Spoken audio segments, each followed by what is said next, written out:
na internet hoje, que eram assim, 3 caixões, um abrindo, e o Temer dentro do caixão dizendo assim, foi golpe. A minha é exatamente por aí, que é uma coisa que eu uso sempre, né? Não, eu vi a sua. Queridos, estamos no ar, começando aqui mais um Távola Quadrada.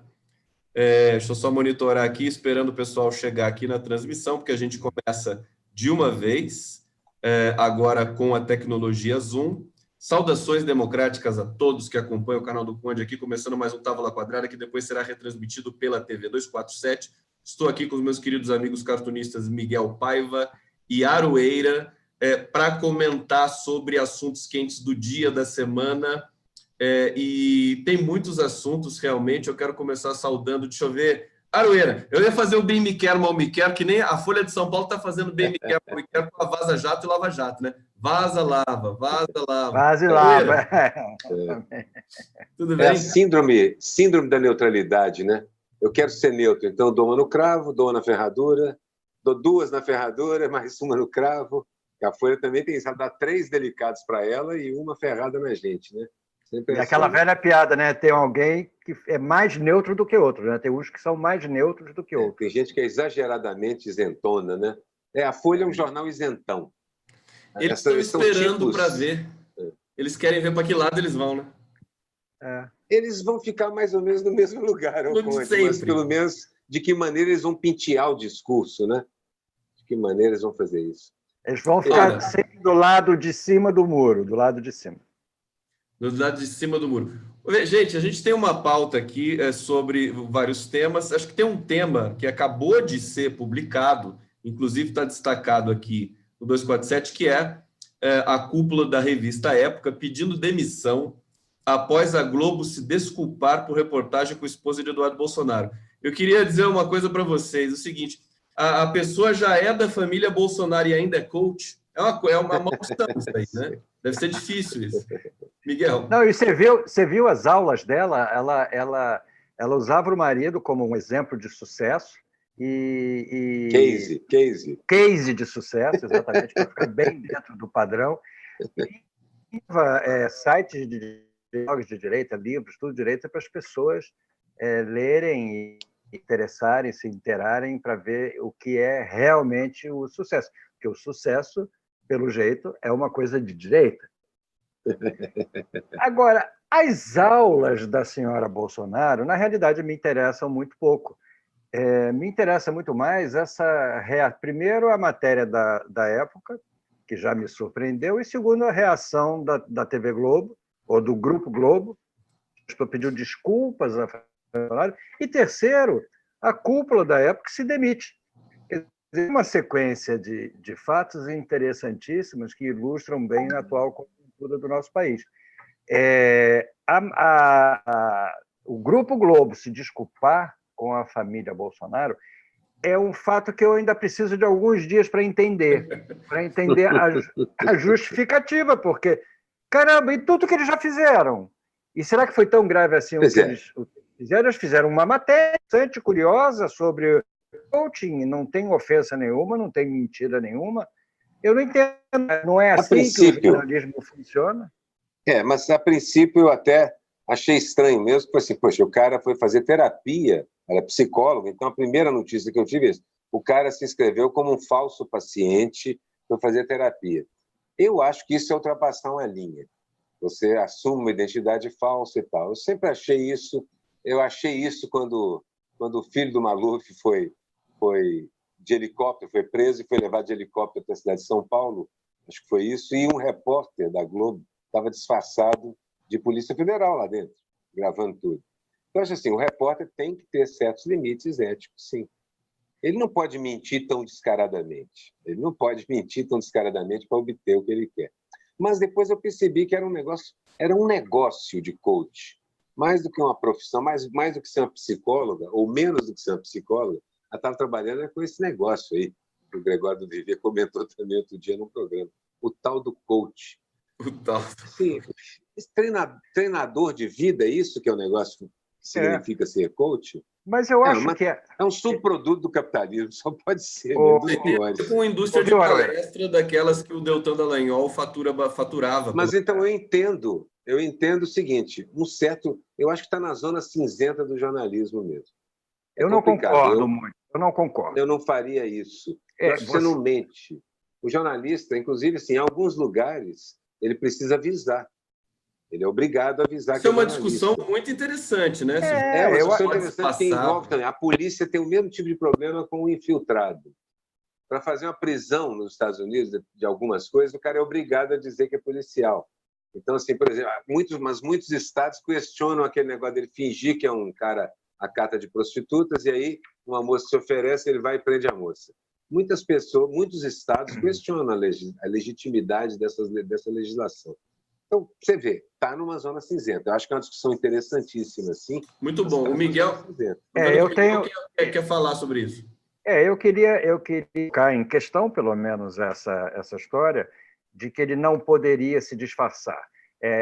Na realidade, a mentira dele... Na realidade, a mentira é um assunto já discutível, né? Se ela não prejudica diretamente a outra pessoa, na realidade, ele estava se fingindo de paciente, mas ele poderia ser um paciente. Ele não colocou... Ele foi lá dizendo que era um paciente para falar como era. Se ele dissesse que era um paciente, ele jamais ia entrar lá, jamais iriam permitir que ele fosse. Então, é um subterfúgio, entendeu? Que não chega a ser desonesto, entendeu? Eu acho que é um fúgio, é uma maneira de você conseguir ludibriar certas regras, entendeu? Eu não acho eticamente ruim. Ele porque foi a única maneira dele fazer a matéria que ele queria fazer. Vamos só ver. Eu concordo que a coisa mais importante aí é o pedido de desculpas da Globo. A Globo, se fizesse a mesmíssima coisa com alguém da família Lula, nunca pediria desculpas. Essa é já fez. Não, já fez coisa muito pior. Já fez coisa pior. Então, a questão que eu acho assim, eu tenho discordâncias em relação a isso aí com o Miguel, mas nisso nós concordamos. Esse pedido de desculpas é pusilânime, certo? Agora, nós estamos na terra dos infiltrados. Quem mais infiltrado que o Sérgio Moro? Eu nem dá para saber de onde que ele é infiltrado do Departamento de Estado americano ou se ele é infiltrado do PSDB. A gente não sabe o espanhol. Quer dizer, também é uma questão ética a se discutir. Eu vou ler aqui só para o público entender o que está acontecendo, porque a notícia acabou de subir, né? Então, cúpula da Época pede demissão da revista Época após a Globo se desculpar. Quer dizer, você tem uma discordância. O que é interessante nessa notícia, eu acho que é a tensão dentro da Rede Globo, né? Dentro do Departamento de Jornalismo, né? Pediram demissão a diretora de redação, Daniela Pinheiro, o redator-chefe Plínio Fraga e o editor Marcelo Coppola, todos da redação da revista Época, após uma nota publicada nesta segunda-feira, em que o Grupo Globo pede desculpas por ter feito uma reportagem com Heloísa Bolsonaro, nora de Jair Bolsonaro. Eles pessoalizam demais. A família Bolsonaro sente isso muito fortemente e eu estou entendendo que a Globo quis, digamos, se desculpar porque tem medo de perder, acho que alguns laços, né, publicitários ainda que restaram com a SECOM, por exemplo, do governo, né? Ela é cheia de dedos com o Bolsonaro. Um cuidado excessivo, né? Eu vou ler aqui alguns comentários dos nossos internautas.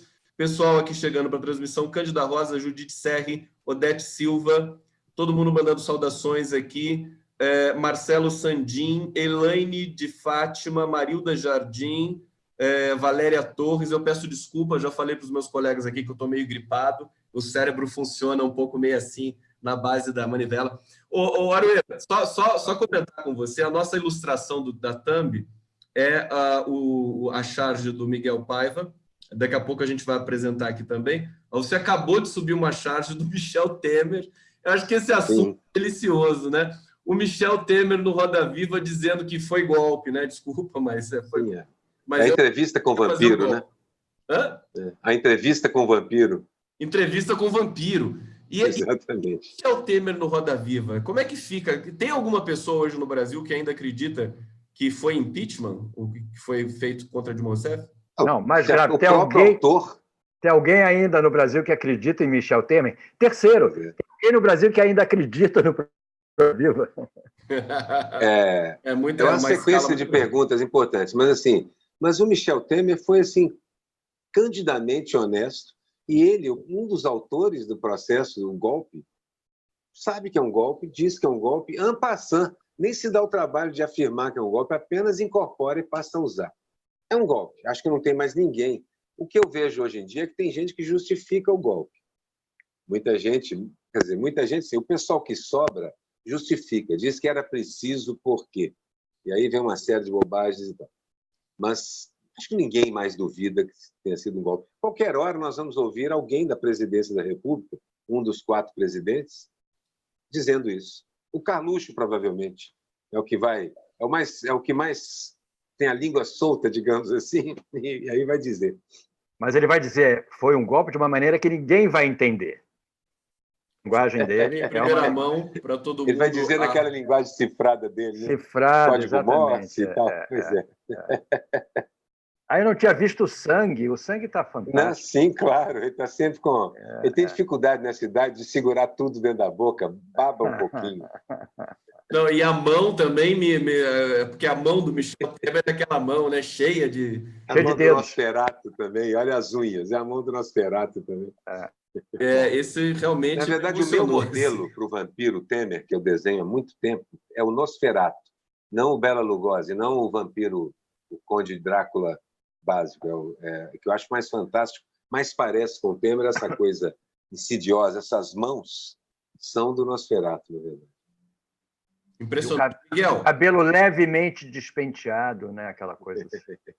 Não fala em cabelo que o Conde vai lembrar nem.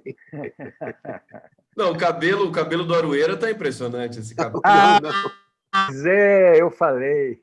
Falou do cabelo. Você inclusive usou a metáfora de pentear, alguma coisa pois assim. Pois é. Ele estava pensando no meu cabelo, né? Levemente despenteado. Né? Miguel Paiva, o Michel Temer. O Aroeira é o Guga Chakra da esquerda. Guga Chakra da esquerda. O Guga Chakra, você viu a indignação dele um tempo atrás na Globo News? Vê. Muito a Globo News, Miguel. O Alex Sonic também assiste. Não, mas eu te felicito, porque nós precisamos monitorar aquilo lá, né? Globo News. Alguém tem que ver. Eu vejo a Globo News. Eu vejo o Estúdio I, que é um programa que eu gosto, independente das opiniões variadas.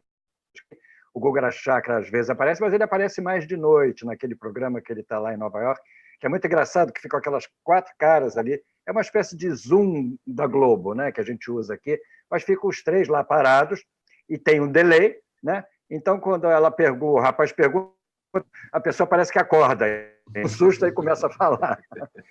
Mas o Guga Chakra está lá sempre penteado rigorosamente, com seu despenteado rigorosamente armado, entendeu? Um fio para cá, outro fio para lá. Mas é uma figura, eu gosto dele. Eu acho que a gente, daqui a pouco, a gente vai fazer as pazes, digamos assim. Eles todos vão ter que... O absurdo está tão grande que daqui a pouco todos vamos concordar.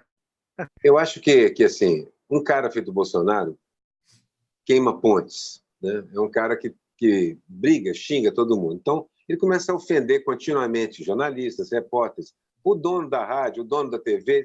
Aos poucos, ele vai solidificando essa inimizade. Então, os caras continuam querendo o que ele está fazendo, mas não estão mais aguentando a figura que está fazendo.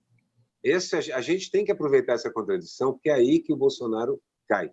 Eu acredito mesmo, começo a acreditar que ele não dura até o final. O Ciro Gomes falou isso hoje na entrevista para o Estadão. Você viu a entrevista? O Ciro Gomes é outro que não dura até o final. Ele também não dura.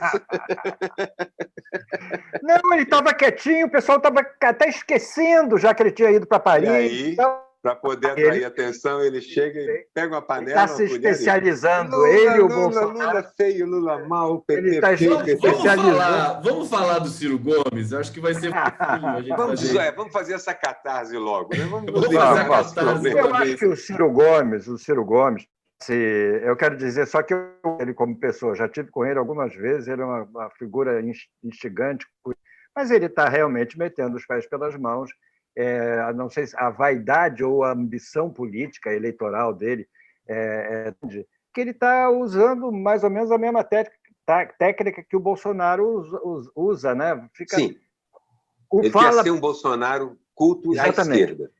Fala barbaridades porque ele imagina que tem um grupo muito grande que ainda é contra o PT e não ver mais o PT no poder, é um grupo com tendência esquerda que vai fechar com ele loucamente se ele afirmar categoricamente que ele é contra o Lula, entendeu?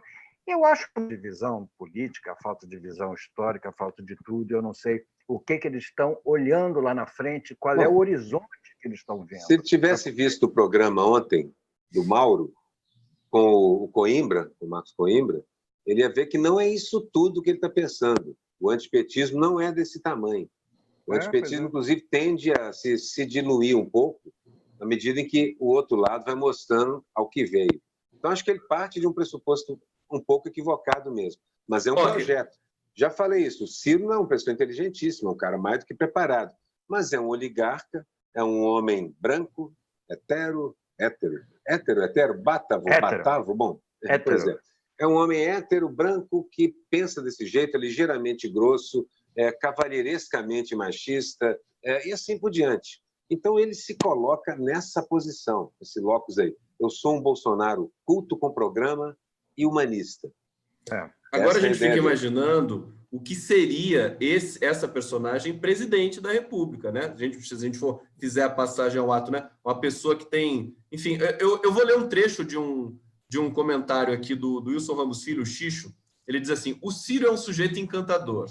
Admira-me sua capacidade de lançar pontes, fazer amigos, sem insultar adversários, aglutinar a esquerda, construir projetos coletivos. Um líder sereno, centrado, equilibrado.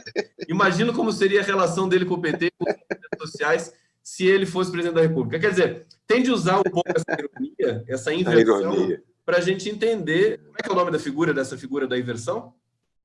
O Arueira falou. Não, nós estamos usando uma ironia, né? Mas tem a inversão, né? Que é exatamente o contrário, né?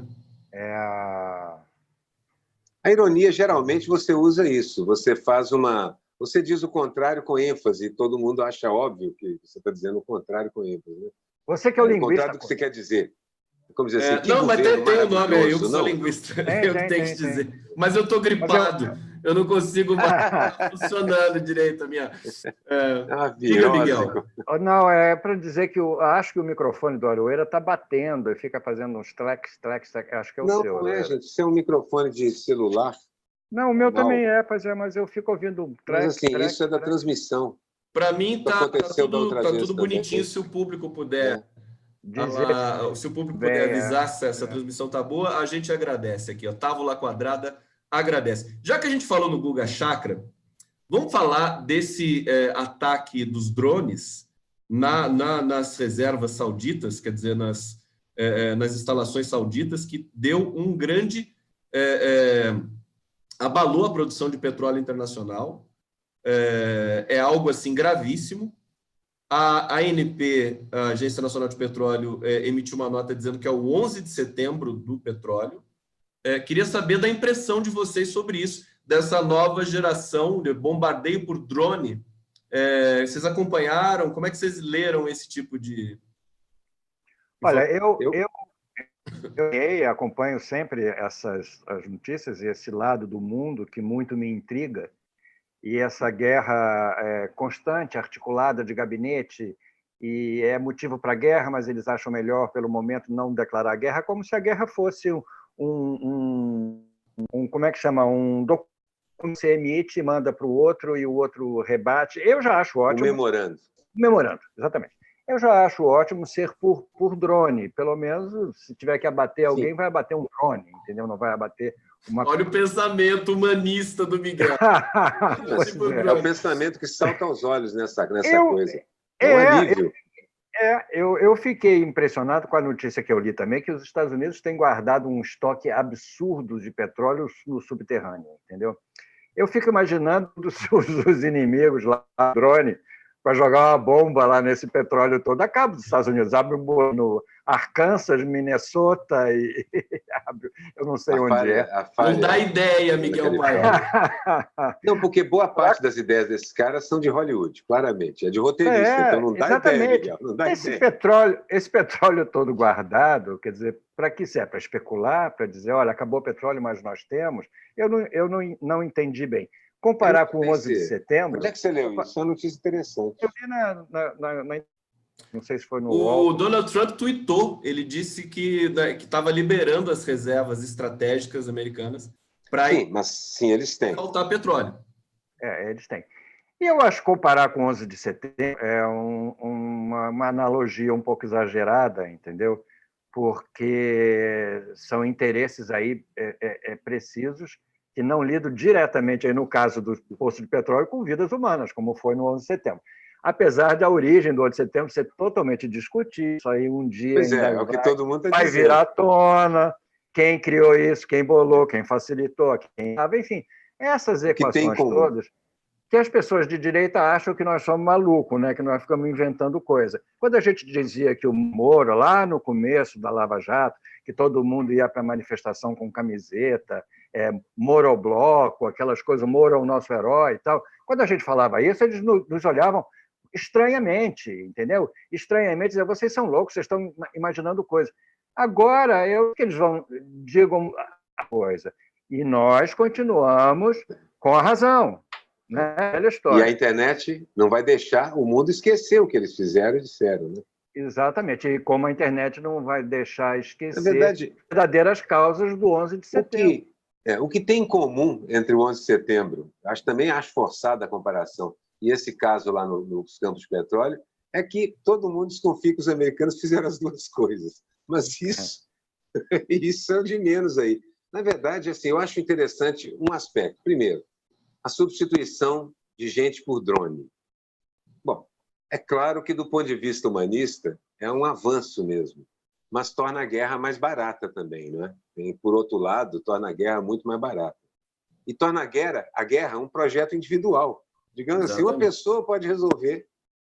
Você pode fazer uma guerra contra o seu vizinho. Não é mais aquela questão do país contra o país. Exatamente. As coisas se complicam, a trama se adensa, mais uma vez. A história da humanidade é isso, a trama se adensa outra vez. Primeiro, esse aspecto que eu acho interessante, a modernidade permitiu agora a guerra pessoal, talvez. A outra coisa esse jogo do petróleo é um pouco mais sutil do que parece também. Porque os caras fecham a torneira aqui, a cotação sobe terrivelmente, então, evidentemente que tem capitais participando dessas decisões militares aí também. Incluindo até a ideia de levar alguns drones para a Arábia Saudita, explodir os campos ali, atrasar ou paralisar por 6 meses aquele campo e lucrar uma fortuna incalculável com isso. E é meio confuso. Miguel, deixa eu só fazer um comentário a respeito disso, que é o seguinte, eu acho que abre, né, uma nova perspectiva sombria. Exato. Você está dizendo, mas aí você não tem mais, digamos, a chancela, né, a decisão, mediação de um país para decretar guerra para outro país, você tem blocos que são formados e a gente pode entrar numa espiral, num novo tempo em que se barateia tudo, se barateia o drone, se barateia o armamento, você vê a fórmula da bomba na internet, e aí você, enfim, pode ser muito perigoso. O que me chamou a atenção, o que me preocupou muito, é que nessas crises internacionais, porque é uma crise muito grande, é a maior queda na produção da história, 5,5 milhões de barris por dia, 3 vezes a produção brasileira. Exato. E essa quebra, evidentemente, faz o preço subir. Claro que eles têm ali alguns instrumentos para atenuar esse tipo de questão. Só que era interessante o Brasil ter um governo nesse momento. Nossa, que bom seria. Que bom seria se o Brasil tivesse governo nesse momento. Miguel, complementando isso, você complementa para a gente e daqui a pouco eu vou ler aqui os comentários do chat. Não, eu ia complementar. A questão da soberania, da segurança energética do mundo, etc. Eu ia completar, não me lembro mais como ia contar uma história, que essa turma de lá da Arábia Saudita e tudo, é um lugar assim conhecido, né, que a gente não entende muito bem como é que eles funcionam. A Arábia Saudita realmente é um país estranho, né? Porque tem atitudes controversas, ora o americano defende, ora não, entendeu? Me lembra muito a minha infância, eu morava na Fonte da Saudade, nós éramos a turma da Zona Sul sem nenhum preconceito, e a turma da Zona Norte era lá da Rua Sacopã para lá, entendeu? E eram os meninos grandes, fortes, jogavam bem vôlei e tal. A gente não se metia com eles, entendeu? Então eu acho que é um pouco essa história de preferia não ter que me meter com essa turma de lá, entendeu? Agora, parece que aqui no Brasil eles não estão se entendendo, né? O governo não está se entendendo. Uma parte do governo diz que não vai aumentar os preços, não vão deixar que essa crise influencie nos preços, e outra parte afirma categoricamente que vai sim, que não vai deixar, não vai impedir os preços de subirem para acompanharem o movimento do mundo em relação ao petróleo, entendeu? Então, eles estão um pouco perdidos. Eu, cada vez, vou andar de bicicleta, quer dizer, é o que me resta, não tenho mais para onde ir que não seja bicicleta. Eu não sei andar de bicicleta, olha que triste. Mas você tem que aprender a andar de bicicleta. Você me encontra várias vezes, eu estou sempre na minha bicicleta. Não consigo ir para a serra ainda de bicicleta, mas um dia ainda vou conseguir. Miguel, um cara que não sabe andar de bicicleta, na minha idade, pegar uma bicicleta é arranjar uma anca artificial na certa, não tem Você dúvida. pode andar de patinete, por exemplo. É só botar o celular ali. Você está só piorando. Vamos mudar de assunto. Vamos passar para outros temas aqui. Aroeira, quer complementar sobre o petróleo, sobre o Brasil? Sobre... Sim. Você falou uma coisa muito importante, mas assim, se tivéssemos um governo, era hora de até ser mais incisivo nessa questão, né? O que significa essa vulnerabilidade. A gente teve um governo que era capaz de jogar isso na mesa da ONU. A gente precisa diminuir a vulnerabilidade do planeta aos acidentes com petróleo. A gente precisa diminuir a diferença. Eu acho que era diferente. Agora a gente só tem o caos. Mas, no geral, a imprensa não vai falar nada sobre a Petrobras manter os preços do petróleo nesse caso, mas se fosse a Dilma ou Lula, seria boca no trombone, manchete, letras garrafais o tempo inteiro. Continua aquela velha síndrome que é uma síndrome justamente da minha área, que é semântico isso, né? Quando tem a esquerda é um tratamento, quando você tem a direita é outro tratamento. Isso aí é a pureza do discurso, não tem como mudar isso E tem um grupo que até fazia esse trabalho, né, que cataloga as manchetes de acordo com o viés delas e tal. Exatamente. Tem uma linguista que fez um trabalho desse que é muito interessante, que é a Letícia Salorenzo, que eu acho que em breve a gente vai fazer uma nova entrevista aqui. Vamos ler aqui um pouquinho o comentário do pessoal que está aqui na transmissão. Cândida Rosa Ferraz Fonseca, o estoque dos Estados Unidos é o pré-sal. Está dizendo aqui também, acho que está tudo interligado realmente, só que daí a gente vai ter de avançar demais nesse debate. Tem outros temas para a gente tratar aqui hoje no Távola Quadrada.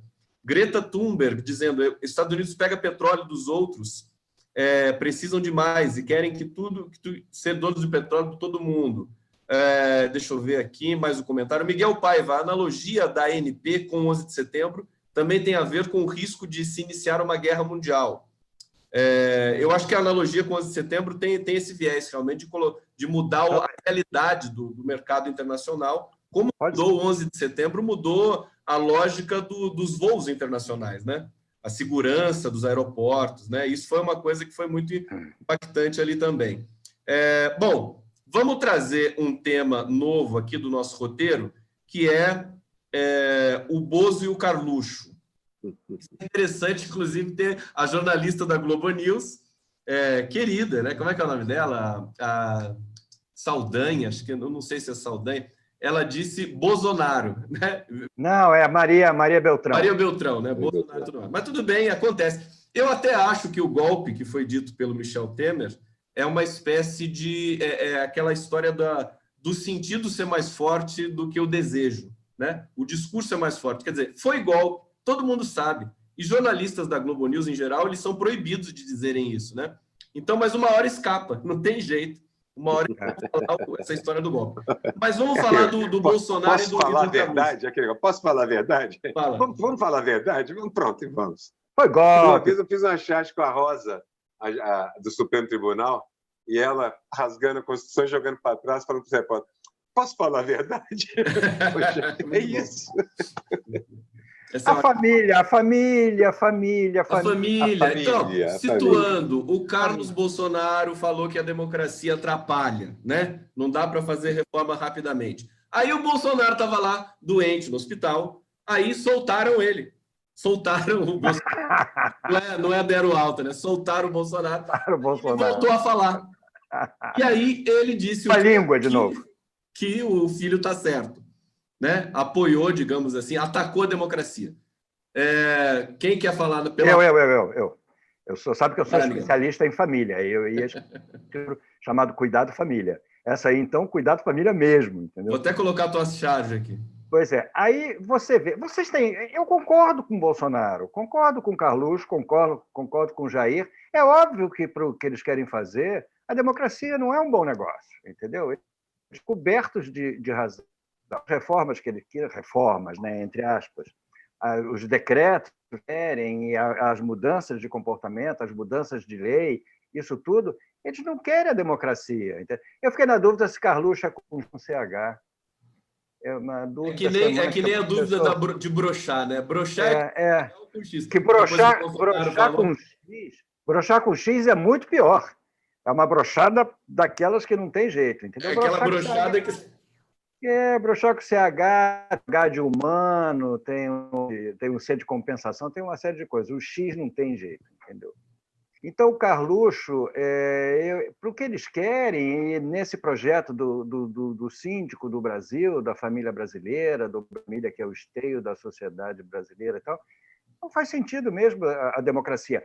Eles não combinam com a democracia. A gente sabe disso desde o começo, a gente sabe disso desde que eles foram eleitos, desde que eles assumiram o poder, eles não combinam com a democracia. Bolsonaro foi um acidente de percurso, com razões precisas, que a gente pode escrever livros e livros sobre isso, mas que é um acidente de percurso.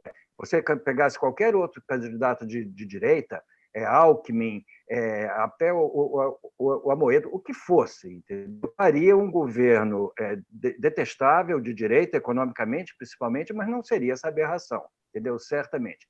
Porque ele não condiz com a democracia. O próprio Macron é um político de direita, e você consegue conviver com as opiniões dele e não precisa vomitar a cada dia que é jornal. Então é o seguinte, a democracia não faz parte dos planos dele. Eu acho que eles estão cobertos de razão, os dois. Agora, se isso é permitido, se isso é saudável, se a Constituição permite, se o STF vai permitir esse tipo de aberração, é outra questão. Saber também se essa turma que eu citei concorda que a democracia é o melhor caminho. Bom, Carluxo, com CH ou X. Aliás, o Conde outro dia disse que com X é mais bonitinho, né, Carluxo? É mais fofo. Fofinho, é mais fofo e tal. Assim, não é que até eu concordo, eles não gostam de democracia, mas eu acho que até mais do que isso é um projeto. Uma parte do capitalismo mundial já discute a ideia mesmo de um novo tipo, uma forma mais moderna de governo, que seja um pouco menos democrática, ou no sentido pequeno burguês, liberal da palavra e tal. Eu também acho que a democracia que nós temos é insuficiente, mas a minha ideia é de aumentar a democracia participativa, caminhar numa direção de mais dos sovietes do que de qualquer outra coisa. E eles querem uma concentração maior de poderes e uma diminuição do Estado para concentrar no que eu acho que eles querem que seja a principal atividade, é polícia. Eles querem o Estado para polícia. O resto eles querem privatizar, até presídios. O resto do Estado não é necessário. Eu imagino um tempo em que até mesmo a administração do Estado seja feita por uma firma contratada para administrar o Estado. Polícia é a única coisa que interessa a eles no futuro. O resto, inclusive essa ideia desses tratados internacionais todos, a ideia de que os acordos comerciais se ultrapassem ou superem as leis internas dos países, isso tem a ver com impedir quebra de patente, etc. Ou seja, uma maneira das empresas se protegerem mais dos Estados, reduzindo o tamanho deles. Eu acho que eles têm razão, sim, mas isso faz parte de um projeto amplo, que eu acho que é o que o Bannon e outros como ele pensam para o futuro da humanidade.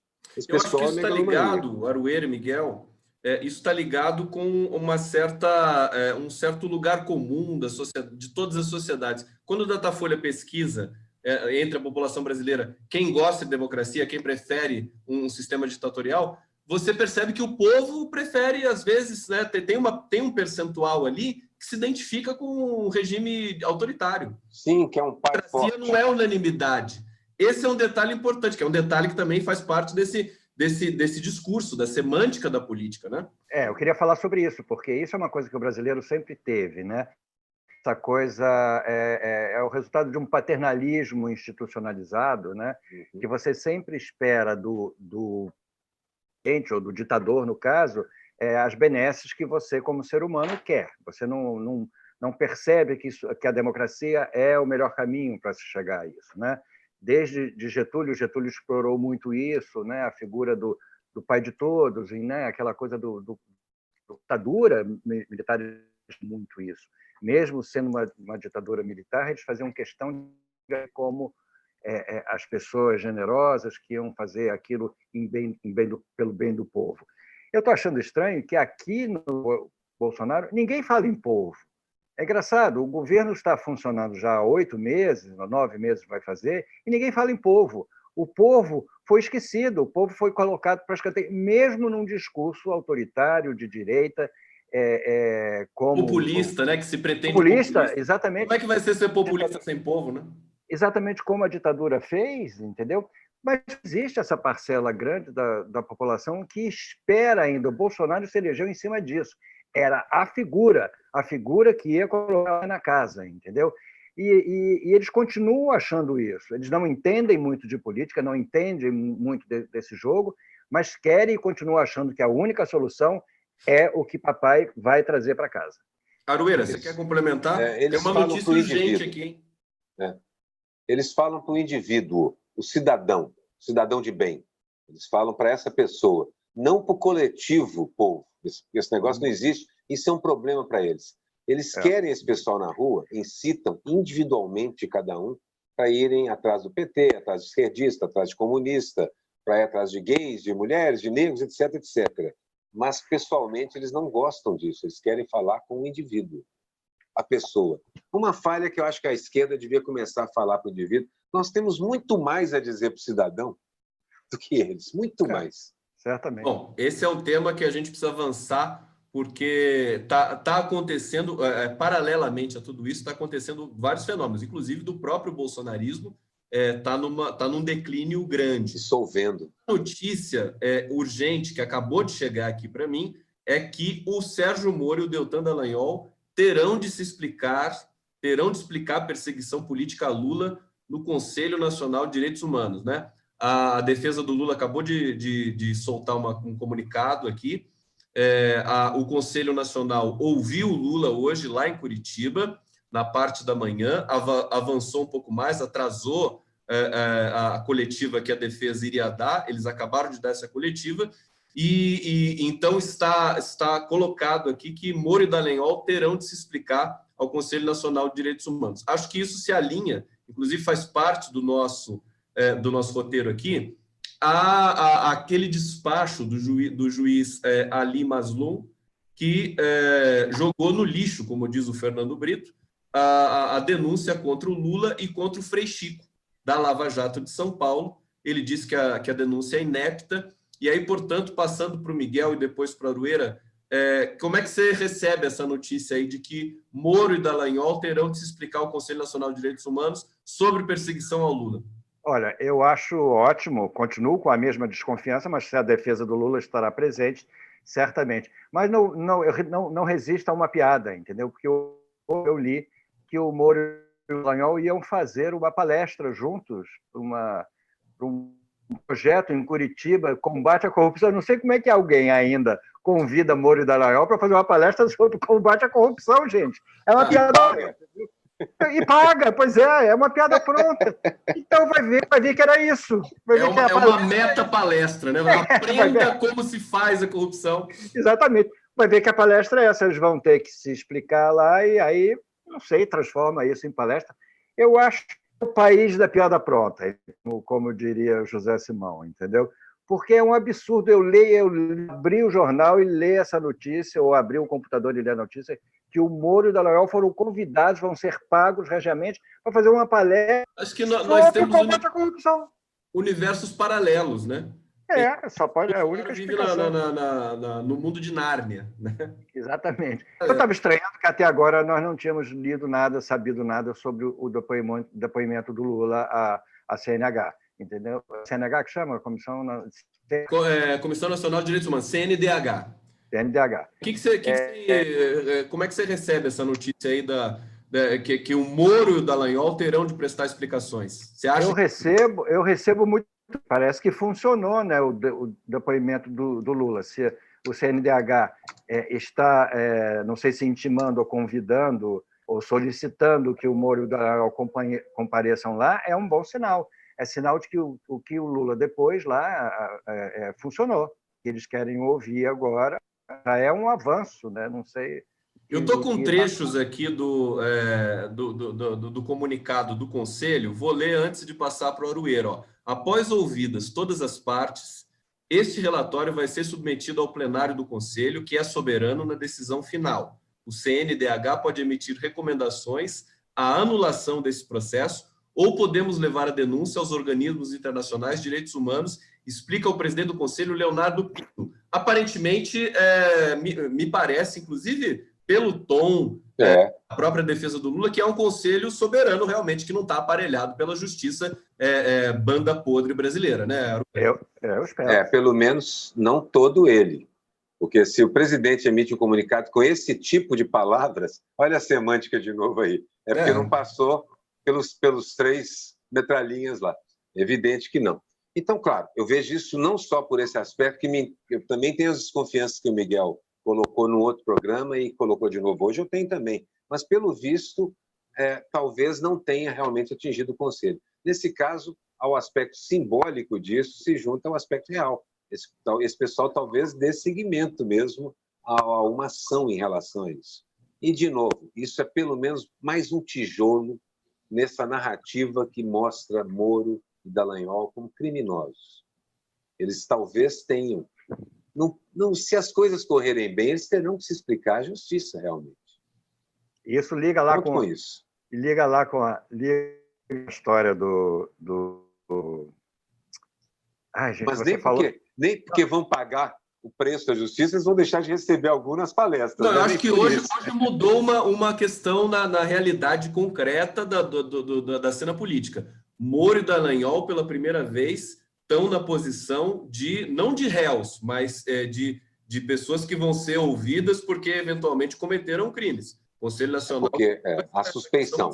Coisa que o Conselho do Ministério Público não conseguiu fazer com o Dallagnol. Isso é água no moinho da sessão do Senado que vai julgar a suspeição.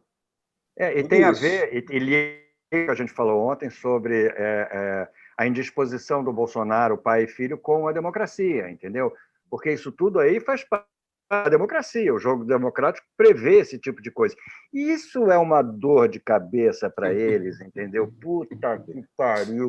Mais um problema. A democracia é um monstro para eles. É um monstro. Exatamente. Lembra da nossa conversa do ponto de inflexão? Eu acho que claramente a gente dobrou uma esquina aí, um cabo da boa esperança, digamos assim. Olha só, vamos abrir aqui para um tema bastante quente. Antes, eu quero só ler um pouquinho aqui os nossos internautas. Heloísa Helena dizendo, em Porto, são não muito alegre, ela está dizendo em Porto Alegre, né? Em Porto não, muito alegre, estão fechando os postos de saúde das famílias. 850 mil famílias sem saúde. E 1.850 funcionários demitidos. Este prefeito Marquesan destruindo a saúde pública. A gente vai falar, acho que indiretamente, de todo esse processo de precarização da estrutura de governança e social brasileira, né? Valéria Torres, atenção, notícia fresquinha. Bolsonaro segura diretor da Polícia Federal por mais um tempo e mantém Moro respirando por aparelhos. Bacana confirmar essa notícia aqui, Valéria Torres está trazendo. Antes de eu checar e trazer a questão da Polícia Federal, do Moro, do Bolsonaro, vamos falar do estilhaçamento do PSL. Partido do presidente, dos filhuchos dele, está num momento assim bastante conflagrado e problemático, né? uma senadora acabou de pedir para sair do PSL, o Alexandre Frota já saiu. Nós temos 2 CPIs prestes a serem instaladas, uma da Lava Toga e outra das fake news. O governo não quer CPI, nenhum governo em geral quer CPI, porque a CPI causa um tumulto a mais, né? Vamos falar disso, quer dizer, o que está acontecendo com o PSL, Major Olímpio, mas esse é um governo... Glória, Witzel, o PSL saiu da base de apoio ao Witzel aqui aí no Rio de Janeiro, justamente porque o Witzel criticou o Bolsonaro, aquela coisa meio infantil, infantilóide do Bolsonaro, mas eles estão se canibalizando, é ou não é? Mas isso assim, tem a ver com a questão da Polícia Federal. É evidente que isso aí é a Polícia Federal mais do que o Moro. Apesar do Moro ter prestígio, quem reagiu foi a Polícia Federal aqui no Rio de Janeiro. Isso é queda de braço. Na verdade, o Bolsonaro acha que ele pode sair fazendo, e não é bem assim. Instituições têm sua cultura própria, suas dinâmicas, escambau. Quanto ao desfacelamento do PSL, nunca foi um partido. Sempre foi exatamente isso, um monte de pessoas, indivíduos, de novo a questão do indivíduo, indivíduos com interesses muito mesquinhos e alavancados por essa onda absurda que jogou tudo para cima. E agora? Nenhum deles sabe o que está fazendo. Um profissional feito o Olímpio aí, o Major Olímpio, esse é profissa, está lá tempo para caramba, esse sujeito está querendo pegar o que sobrou desse PSL e lançar suas bases, ou seja, continuar sendo eleito para cargos importantes, para continuar com poder, salário, etc., talvez fazer uma base de apoio nesse outro lugar e até alçar um voo maior. Mas ele sabe que o PSL não suporta mais o Moro ou o Bolsonaro, nenhum dos dois. Ele lança a candidatura do Moro, mas é fake. Ele mais cria divisão e problema para o Moro do que enaltece ou elogia o Moro. E acho que ele sabe disso, porque ele é profissional dessa política do baixo clero. Sempre foi isso aí. Então, o esfacelamento é natural. Lembra, o Collor não tinha partido, era também um amontoado. Também se esfacelou o apoio dele. Eu acho que o PSL já nasceu partidinho, já é um partido todo partidinho. Né? E esse negócio de São Paulo, está todo mundo querendo pegar algum pedaço do que sobrou do Alexandre Frota. O Alexandre Frota é enorme, né? Está todo mundo querendo ver se sobra alguma coisa. Dependendo do que sobrar, ou do que você conseguir pegar, pode ser até uma coisa... Para a nora do Bolsonaro, case de sucesso é o Alexandre Frota. Pois é. E olha o case. Pois é. É uma mala de sucesso, digamos assim. Exatamente. Que case. E aqui no Rio de Janeiro, eu estava vendo agora na Globo News, que é a minha fonte de informação... Nosso homem na Globo News, né? Institucional é a Globo News, né? Que a bancada do PSL, o PSL saiu todo do apoio ao governo Witzel, mas o PSL já disse que quem quiser ficar no governo sai do partido, se não quiser perder seu cargo. Muito simpático, muito bonzinhos, né? Muito generosos. Nós saímos, se precisar, voltamos. Isso aí pode ser que diminua um pouco a cota do PSL nessa divisão bilionária do fundário, né, para as eleições, porque o PSL vai entrar numa grana preta, né? Então... Por isso que eles já estão brigando tanto, viu? Pois é, exatamente. Estão em torno do fundo eleitoral. Me lembra de uma piada do Jaguar, essa coisa aqui no governo do Rio de Janeiro. Me lembra uma piada do Jaguar, o assessor entra correndo no lugar do ditador ou do presidente, assim, presidente, os moderados tomaram o poder, nos deram 6 meses para o palácio. 6 meses para defasar. Exatamente. Eu acho que um pouco essa coisa do Witzel com o PSL, essa briga... Você vê que ninguém parece triste, ninguém parece tenso, ninguém parece nada. É tudo um esculho. Mas eu acho que há uma paranoia do Jair em relação a todo concorrente. Ele começa a minar, a tirar apoio, a dar uma queimada, a cortar isso e aquilo. Então, apesar de ter muito teatrinho em tudo isso, eu acho que tem uma tensão crescente e real, porque eles estão disputando a mesmíssima faixa do eleitorado. Como diz a Dilma, Dória, Huck, todo mundo. Como diz a Dilma, se o Bolsonaro foi eleito, qualquer um pode ser eleito. Qualquer coisa pode acontecer. Qualquer coisa pode acontecer. Qualquer licitatus termina no Senado. Pensa bem, políticos todos que estão aí, tá, ó. com a faca nos dentes, entendeu? Olha, vamos trazer... Tem mais um tema que eu queria muito ouvir vocês sobre isso, porque o Paulo Coelho, ontem, ele tuitou um apoio muito emocionado e delicado para o Felipe Neto, que é o youtuber de maior influência no Brasil, tem 35 milhões de seguidores, e jovem. E aí o Paulo Coelho disse assim, ele podia ser seu filho, podia ser seu neto, etc. Hoje eu já vi uma psicóloga, sabe-se lá de onde, dizendo que o Felipe Neto é um mau exemplo para as crianças. Felipe Neto ele tem muita influência nos adolescentes, nas crianças que acessam lá o seu smartphone. E ele colocou, realmente ele tomou uma posição muito corajosa de se colocar contra o bolsonarismo, de reconhecer que a prisão do Lula é uma fraude, e eu acho que é o mais importante, quer dizer, de se colocar do lado da comunidade LGBT, de ter feito aquela ação dentro ali daquele... Dos livros, né, de comprar... do livro, né?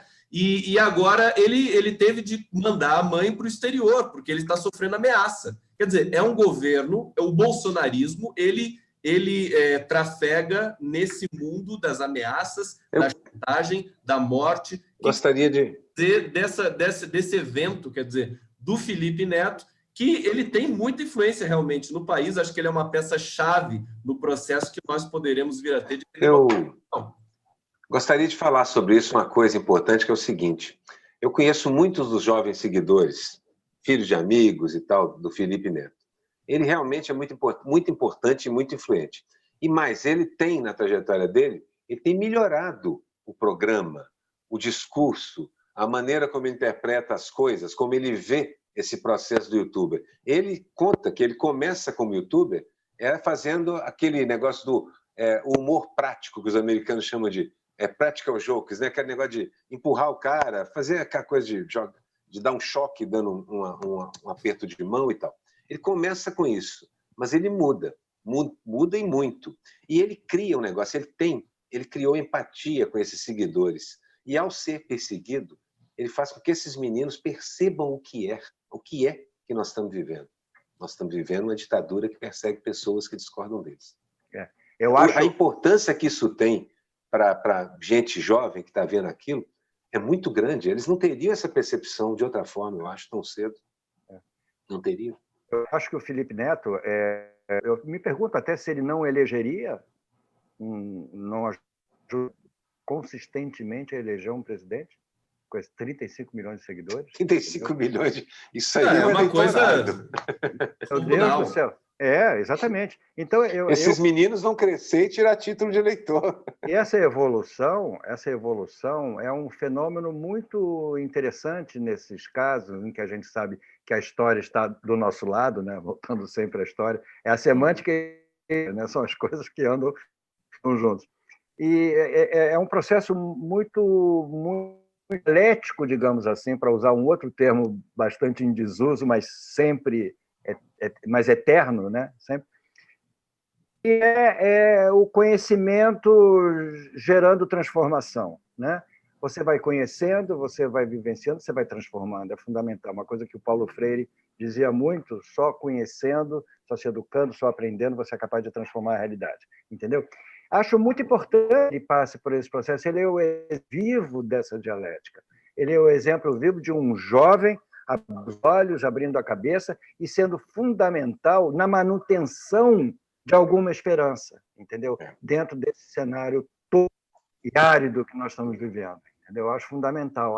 E o Paulo Coelho fazer isso é outro que tem mais de 35 milhões de seguidores. Quer dizer, é uma pessoa que estava quieta, que estava lá no canto dele, lá em Zurique, e que, de repente, se manifestou em defesa do próprio. E acho um gesto importantíssimo. Entendeu? Importantíssimo. Achei que foi assim, um dos momentos mais delicados, no bom sentido, de poético, vamos dizer assim, da nossa resistência a esse processo. Sobre a psicóloga, historicamente, sempre tem um psicólogo dizendo que o quadrinho faz mal às crianças, isso aqui faz mal às crianças, aquele negócio ali, roda gigante... Eu não aguento, assim, os pais têm que alertar... Quando alguém fala assim, os pais têm que alertar, Que sobre a psicóloga, pau nela, pau na psicóloga.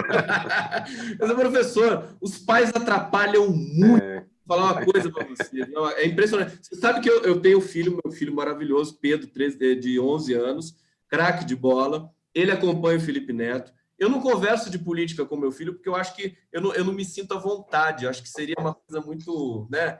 A gente fala de outras coisas, fala de filme, enfim, fala de futebol, mas eu não converso muito. Ele sabe que o Bolsonaro é uma fraude, que é violento, sem ninguém falar para ele.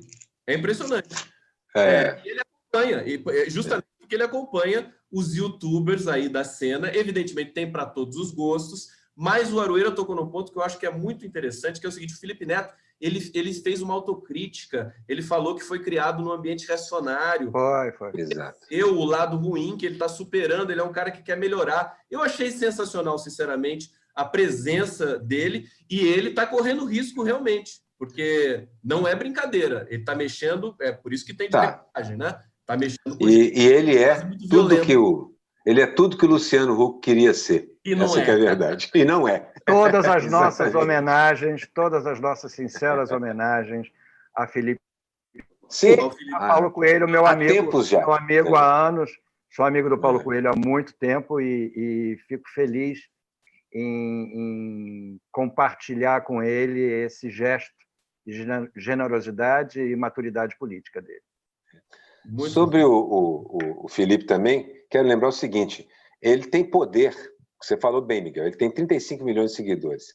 Ele tem poder para, se exercer isso direito, para eleger deputados, vereadores, gente de um tipo melhor, pela maneira como ele está pensando hoje, do que tem sido eleito. Esse cara pode significar uma mudança até mesmo no nosso calcanhar de Aquiles, que é o parlamento, que é sempre um baita problema para a gente. Pode até ser que ele tenha muita coisa. Ser até que ele tenha, inclusive, eu vou até entender que ele tem em relação a isso. Se tiver aspirações com essas ideias, vamos lá.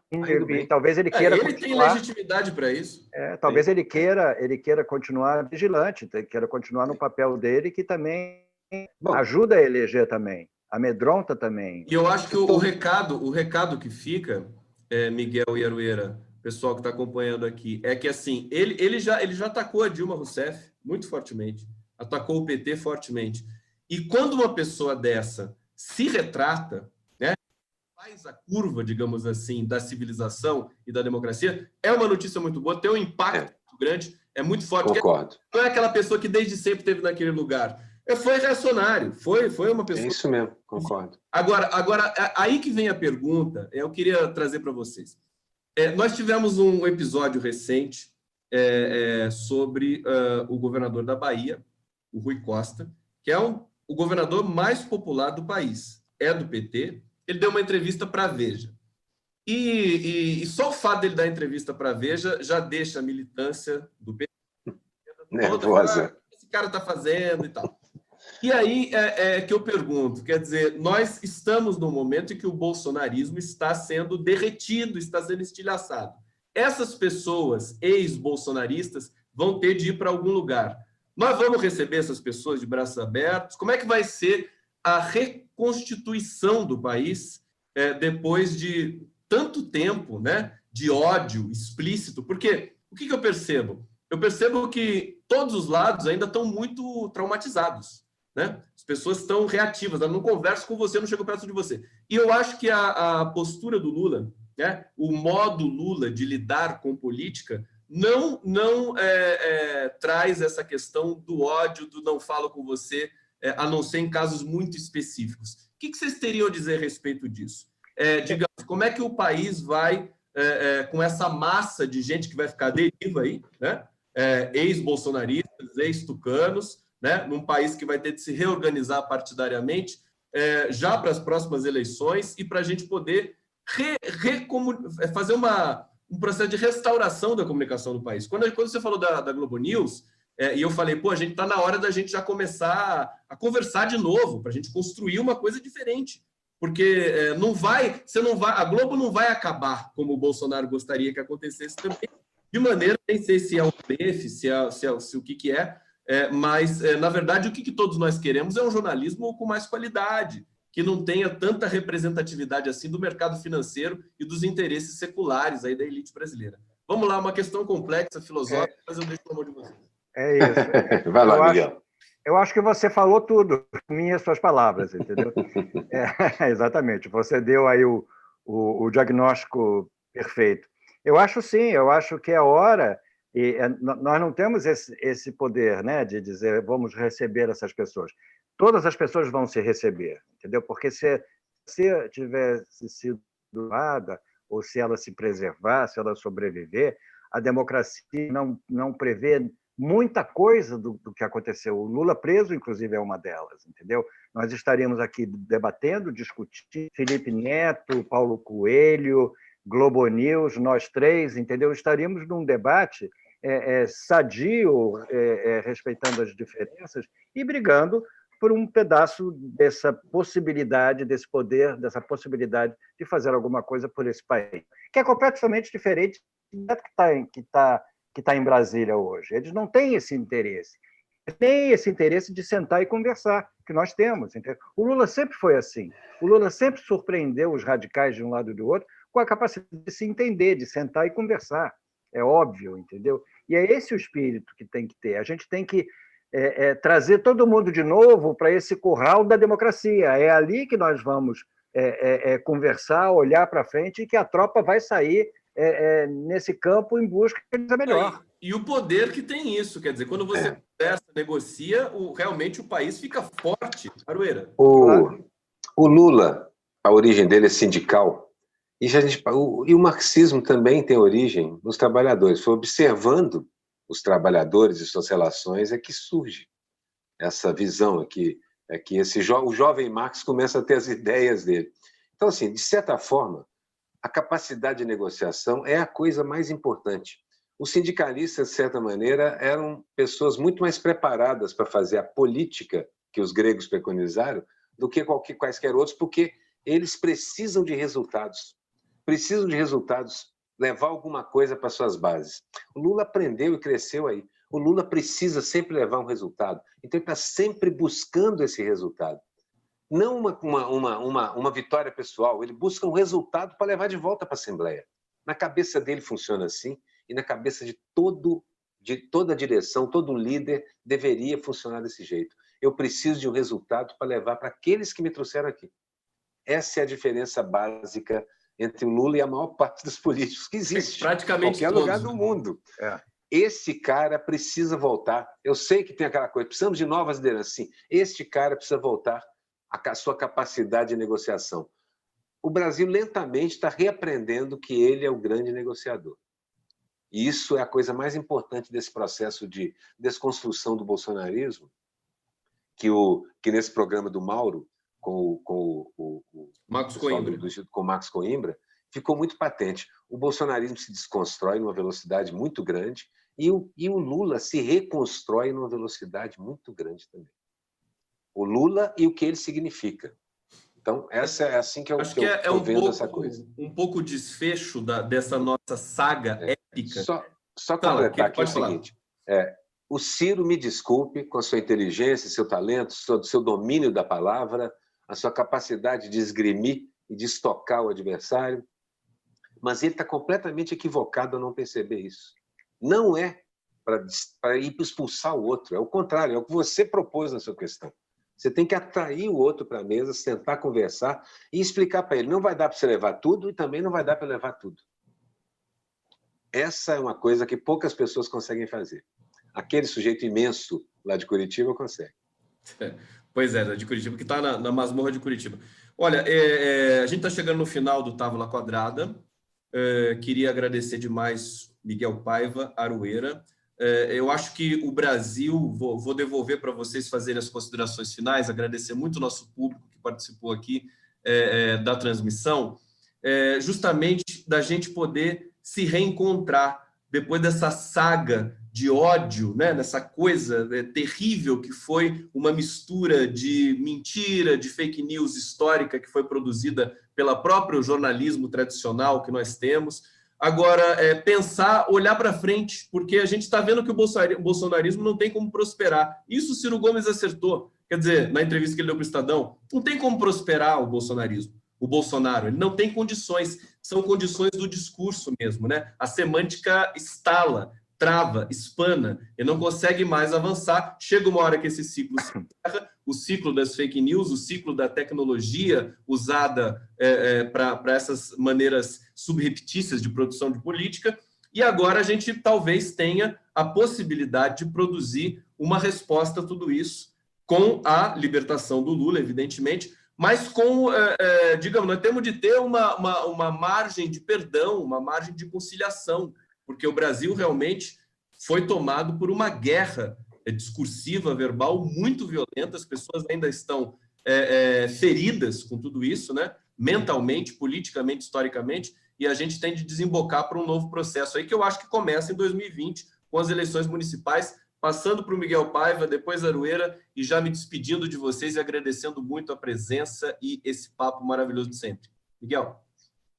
Se eu fosse cristão, eu diria, é hora de estar na mesa e dividir o pão, entendeu?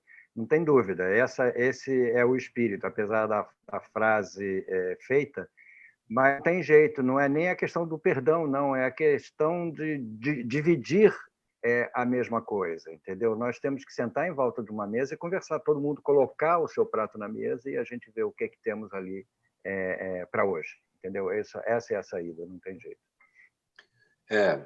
Eu acho o seguinte, algumas coisas são pedra de toque mesmo, cláusulas pétreas. Uma delas, eu acho que a questão Lula livre precisa ser retirada da frente logo, e a única forma de fazer isso é libertar o Lula. Lula livre não é uma bandeira. Lula livre é simplesmente o reconhecimento de que houve uma injustiça absurda que precisa ser corrigida. Gilmar Mendes diz isso e espero que o Supremo confirme isso. Então, uma vez que essa pauta sai da frente, a gente devia pensar num programa de recuperação do país. O PT já soltou bases disso recentemente, há uns meses, 2 meses atrás, e acho que todo mundo tem muito a contribuir, mas era hora de um programa de recuperação do país. E isso é uma bandeira... na verdade, você constrói uma frente em cima de programa. Essa é que é a ideia. E esse é um programa necessário. Então, é o que eu acho que devíamos estar começando a pensar também. E isso tem a ver com o fato de que o Rui Costa não cometeu nenhum crime ao dizer o que ele estava dizendo. Isso é uma coisa importante. Ele apenas exerceu o seu direito de fazer política. E eu quero que todo mundo perceba de novo, fazer política não é uma atividade ruim. Pensar diferente não é ruim. Isso é parte do processo que levou a gente à civilização. Os gregos inventaram esse troço e funciona mal e menos mal, um pouco pior aqui, um pouco melhor ali, mas é uma maneira de evitar que a gente agarre no pescoço do outro e aperte até o cara botar a língua para fora e parar de respirar. Não pode ser desse jeito. É a maneira Bolsonaro de ser, né?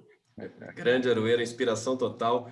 Miguel Paiva, o pessoal aqui curtindo muito as falas de vocês, todo mundo mandando corações aqui. Ah, que maravilha. Eu mando o meu coração para vocês. Recusa fazer aquele coraçãozinho. Rio de Janeiro, coraçãozinho. Como é que tá as suas coisas aí? Tá bom? Tudo bem? Aqui no Rio? Vai tocar, tá tocando. Vou falar de frivolidades agora.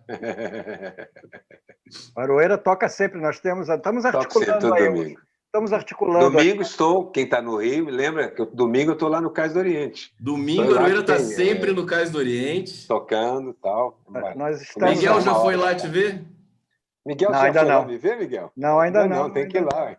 É tão bonito lá. Eu nunca estou aqui, pois é. Mas eu recomendo a todos do Rio de Janeiro assistir Grande Sertão Veredas, direção do Bia Lessa, com Caio Blá, protagonista. É uma coisa, assim, extraordinária. Vocês já assistiram o Bacurau? As pessoas estão... Ainda não.